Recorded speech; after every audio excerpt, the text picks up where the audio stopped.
Thank you so much for staying with us now to have that very important conversation on achieving gender inclusivity in the world of business. Why it is important, how is it going to change the narrative in the world of business, and what is being done to ensure that we make progress in this whole journey is some of the questions that I'm going to be asking my guest for this particular conversation. I'm having a sit down this afternoon with the Fredrick Nyaga. He's a gender specialist, currently really focusing on the CLEAR program that is being implemented by the USAID. Thank you so much, sir, for creating time for us. Thank you.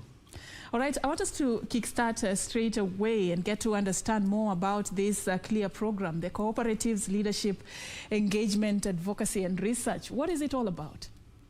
Yeah, thank you very much, Safin, for having me here. And basically, as you've said, I'm coming from Global Communities. Global Communities is a non-profit making international NGO that works with communities worldwide to bring sustainable change that improves the lives of the vulnerable. And as an organization, we operate in different continents. We're in Africa, the Americas, Middle East, Asia and Europe. And here in Kenya, we have two programs, and one of them is CLEAR, program that I'm going to be talking about. And the other program is the one that we call AIMS, basically agribusiness investment for market stimulation, which is funded by the United States Department of Agriculture. But the CLEAR program is funded by USAID, as you have correctly said, and it stands for Cooperative Leadership, Engagement, Advocacy and Research. And the main aim basically is to broaden the use of the cooperative business model in Kenya, and also to facilitate a more supportive legislative environment and cooperative network. So basically we have like three pillars or three approaches to ensuring that we do what we are doing. And the first approach, or pillar, so to speak, is basically we work with counties to help them formulate policies and legislation that are responsive to the needs of the cooperatives in their counties. And right now we are focusing on 25 counties, and we already started working with them. And the second approach, or pillar, if you want, is basically to work with the cooperatives themselves to improve their business performance. And on this one, we do so by providing technical assistance in 5 areas: in area of governance, in area of management, in area of production, in area of marketing, and area of membership. So that is the second approach, or pillar, if you want. And then the third one, where now in gender mainstreaming falls, is basically to improve or to enhance systems and the networks to improve education and learning amongst the cooperatives themselves. So that is a CLEAR program, and started in 2018. We are now in the middle of the implementation, and we have done quite a lot, as we are going to share. Thank you. All right, I like the 3-level strategy you've just shared that touches on counties, cooperatives, and what you're doing now, the gender mainstreaming. Yeah. I'm interested first to know why the cooperative type of business model, why focus on this, how effective is it, or what interested you to focus on this area, the cooperatives as a business model, and also why women and the youth in this conversation? Thank you very much, Safin. Yeah, let me say that we need to ask ourselves, why do people form cooperatives at first? Yeah. It's not just for fun. People come together, they bring their resources, because at the end of the day, they want to make money, they want to make profits. But many times you find that cooperatives have not been running like business ventures. And therefore it's important that we come to help them to ensure that they improve their performance in areas of membership, for example. Because if you look at most of our cooperatives in Kenya, we can say they are like aging cooperatives, because the majority of the people are basically old people. And also, in terms of numbers, men tend to dominate. But when you look at the population in Kenya, women and men are almost the same. It's almost 50%.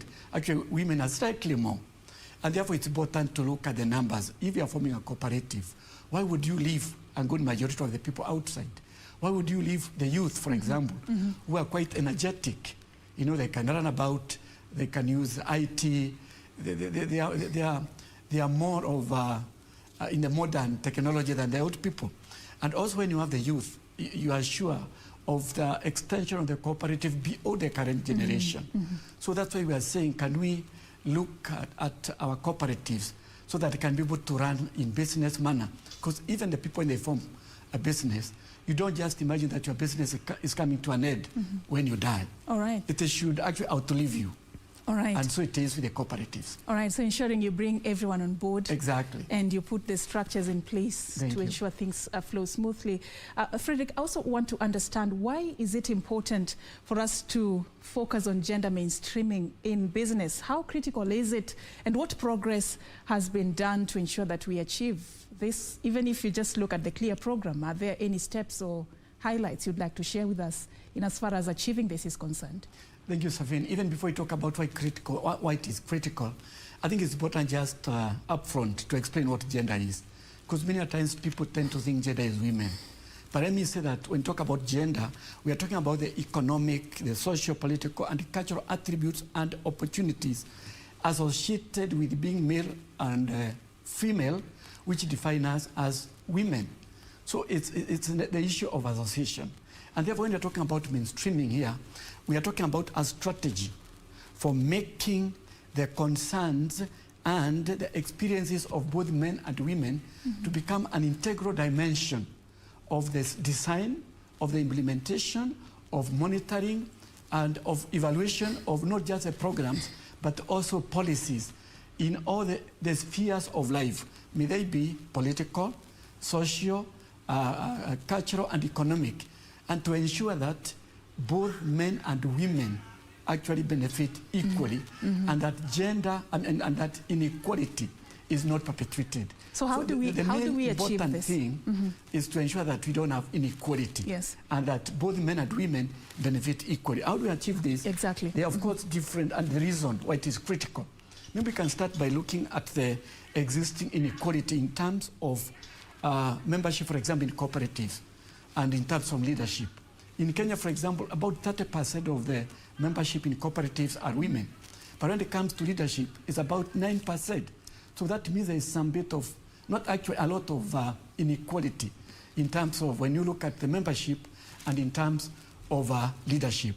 So by mainstreaming gender, by making gender important, looking at the concerns of the experiences of men and women, then we are going to bridge that gap. Number two, just by looking at the issues of resources, in matters of access of resources and control of resources, both in the businesses and in cooperatives, and also in the small and medium enterprises. In fact, if you look at the income worldwide, about 60% of the world income is in the hands of men. Yet the population is almost half-half.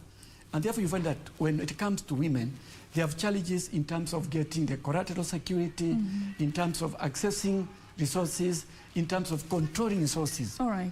You know? Okay. So this is some of the things that we need to look at, and also to look at the aspect of resilience. You know, businesses are likely to have some upheavals or some challenges. And if we don't mainstream gender, sometimes these businesses can easily collapse. All right. Fredrick, I'm coming back to you. And remember, any minute from now, we should be having that joint press by President Uhuru Kenyatta and Tanzania's President Samia Suluhu Hassan. They are going to be addressing members of the Fourth Estate any minute from now at State House, Nairobi. And as soon as that happens, we'll be crossing over, over there to just get to hear what they have to say during this two-day visit by Tanzania's president. But in studio, we're having a very important conversation that revolves around achieving gender inclusivity in the world of business. I'm having a sit down with Fredrick Nyaga, a gender specialist. Fredrick, I like what you've just said there. Anytime we talk about gender, we think about women, and how you're diversifying this and bringing out the inequalities and areas that we really need to achieve equality is actually something that stands out for me. I just want you to comment a little bit on something that happened recently during this COVID-19 season. There was a report on the increase of gender-based violence issues. Did this have any impact in business in any way? Thank you very much. Yeah, actually, when we talk about violence, it affects every sector. And remember, violence is not limited to any particular sector or in any social fabric, social status.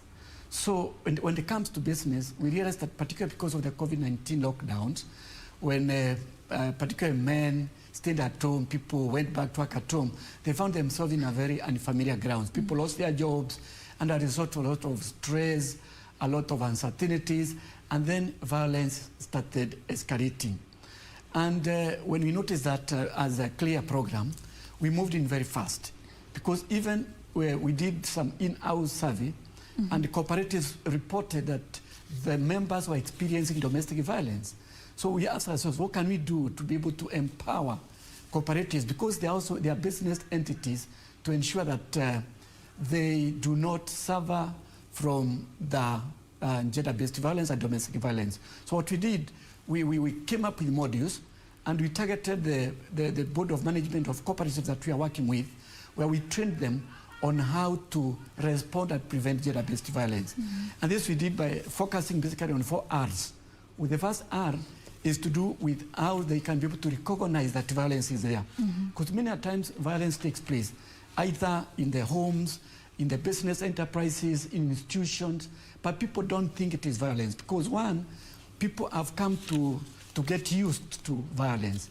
And therefore it is important. So what we did, we were able to take the board of management of cooperatives through the telltale signs that if you see this happening, then you know there is violence. But after that, what do? Then you need to react. Don't just sit down. You have to react. You have to do something. May it be giving room for people to come and express themselves, help them to go and report, setting up gender desks at business enterprises or cooperatives, whatever it is that you can be able to do. All right. Fredrick, we've run out of time for this conversation, unfortunately. Just 30 seconds for your final word. What's the way forward, especially with regards to the implementation of this clear program? Any stakeholders you're targeting to work with, or what should we expect going forward? Yeah, going forward, what we expect is that as a program, we have developed a training guide that is going to be rolled out to counties and cooperatives. And we are going to be training gender experts on gender champions, and also trainers of trainers to be able to roll out this. And also the most interesting part of it is that we shall be engaging with the media, because we do know that in any war, the most important part of the war is not dying in the war, but to tell the story. And that's the work of the media. So we shall be engaging with the media to help us in doing the advocacy, and to ensure that even when they are reporting, they'll be doing it in a gender-sensitive manner. All right. So the media should be looking forward to even training from the CLEAR program. All right. Thank you.